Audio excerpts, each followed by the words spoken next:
Սիրելի հայրենակիցներ, Արցախի կորստից հետո էլ մեր հավաքական ամոթի տարեգրության մեջ նոր էջեր են ավելանում։ Պատերազմական հանցագործ Բաքուն շարունակում է դատել Արցախի ռազմաքաղաքական ղեկավարությանը, մարդկանց, ովքեր Արցախի եւ Հայաստանի հավաքական անվտանգության համար սեփական կյանքն են զոհաբերել։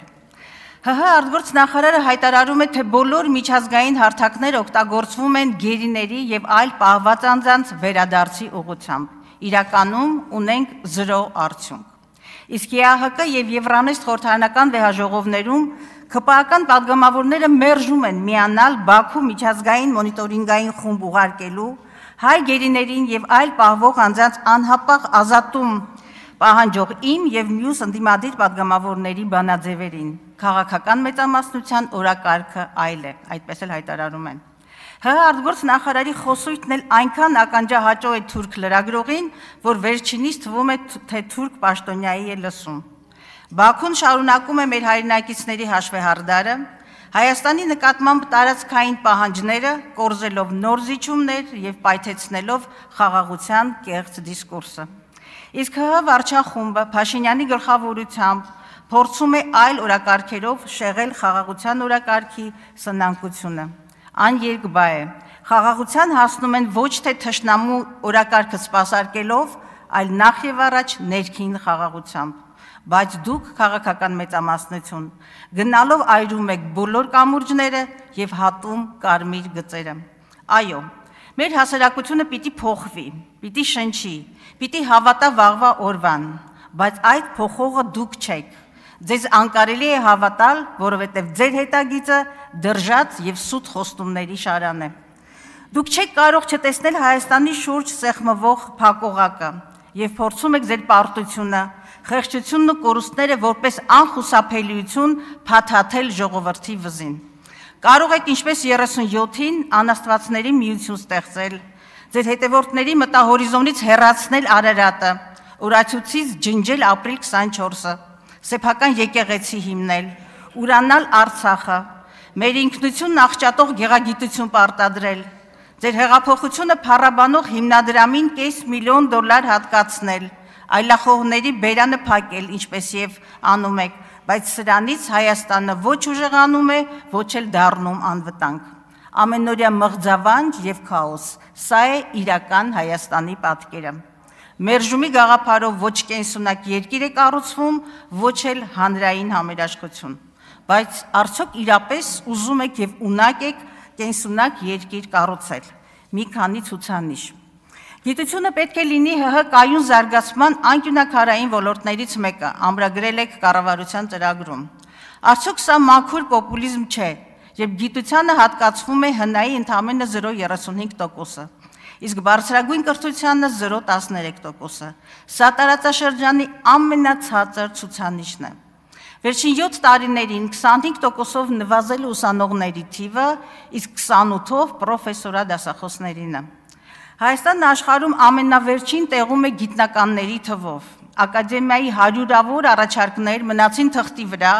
եւ ահռելի ավանդ ունեցող գիտությունների ազգային ակադեմիան լուծարվեց, դառնալով փորձագիտական հիմնադրամ։ Այն պարագայում, երբ դեռ գոյություն չունի գիտության զարգացման ռազմավարական ծրագիր, քանդել, հետո մտածել։ Ահա այսպիսին է ձեր գործելավոճը։ 22-ին աշտարակում տրվեց ակադեմիական քաղաք կառուցելու կեղծ մեկնարկը եւ դեռ հաշվարկված ծրագիր իսկ գոյություն չուներ։ Միջազգային մի շարք կազմակերպությունների հետ ընդամենը 2024-ին է Հայաստանը կրթական եւ քաղաքաշինական ծրագրերի խորհրդատվության պայմանագրեր կնքել, որոնցից միայն UCL-ի ծառայությունների արժեքը 66 միլիոն ֆունտ ստերլինգ է։ Եթե ծրագրերի մշակումը ընթացքի մեջ է, չկա գիտության զարգացման հաստատված ռազմավարություն, այդ ինչպես էիք դեռ 3 տարի առաջ իբրև վերջնագիր խոսում բուհերի եւ գիտության միավորման մասին։ Դուք իշխանության եկաք բուհերը չքաղաքականացնելու ականջահաճո հայտարարությամբ։ Այսօր բոլոր պետական բուհերի կառավարման խորհուրդներում ԿՊԱ-ական քաղաքական վերնախավն է եւ ակնհայտ է։ Այսպես կառավարելի եւ հնազանդ ընտրազանգված եք գոյացնում։ Բրյուսովի զավթման օպերացիայից շատ եմ խոսել, հիշեցնեմ, 22-ին ընտրված թեկնածուն օրենքի խախտումով չհաստատվեց։ Ընտրությունը կասկածի տակ դնելու ակնհայտ դիտավորությամբ հանրայինի ռեպորտաժի հիմքով Սիսակ Գաբրելյանի հաղորդման վրա քրեական գործ հարուցվեց ռեկտորի խորհրդականի նկատմամբ։ Պաշտոնի անհամապատասխանության հիմքով աշխատանքից ազատվեց պրոռեկտորը։ Ոստիկանության գրոհով եւ օրենքի խախտումով ռեկտոր կարգվեց Գյուրջինյանը, որի օրոք բուհից հեռացան եւ հեռացվեցին մի քանի տասնյակ որակյալ մասնագետներ, ինչ ունենք հիմա։ Թամրազյանը վերջերս ընդամենը 2 ամիս առաջ արդարացվել է դատարանի վճռով, քրեական գործերը կարճվել են, պրոռեկտորի աշխատանքից ազատվելու դիմումը դատարանը ճանաչել է անվավեր, իսկ վերջիններից հանրային միջոցներից 10 միլիոնի հատուցում է տրվել։ Ինչ արձանագրեցինք զորբայություն, բուհի հեղինակության անկում, ուսանողների ոտնահարված շահ եւ պատասխանատվության ենթարկված ոչ մի պաշտոնյա։ Բուհերում 37 թվի մթնոլորտ է։ Քաղաքական հայացքների համար տասնյակ դասախոսներ են ազատվում աշխատանքից։ Օրերս ֆինանսական խոշոր սկանդալի կենտրոնում հայտնվեցին մանկավարժականի ռեկտորն ու պրոռեկտորը։ Նրանք մեղադրվում են կազմակերպված հանցագործության, խարդախության եւ կաշառք ստանալու համար։ Բուհի 50 միլիոնի միջոցներից կողմնակի եկամուտ ստանալու որոշման տակ հոգաբարձուների խորհրդի նախագահ ԿԳՄՍ նախարար Ժաննա Անդրեասյանի ստորագրությունն է։ Հարգելով անմեղության կանխավարկածը, այնուամենայնիվ մի բան ակնհայտ է։ Տիկին Անդրեասյանը ձախողել է բուհի ֆինանսական գործընթացների նկատմամբ վերահսկողությունը, ինչը իր անմիջական պարտականությունն է։ Ճակերտավոր բարեփոխումների մեկ այլ ոլորտ հանրակրթությունը։ Վերջին 4 տարիներին կամավոր ատեստացիայի անցել հանրապետության ուսուցչական կազմի միայն 20%-ը։ Տարակարգ ունեն 1426 ուսուցիչներ։ 300,000 դրամ եւ ավելի աշխատավարձ է ստանում 7.5%-ը միայն։ Տարածաշրջանում սրանք ամենացածր ցուցանիշներն են։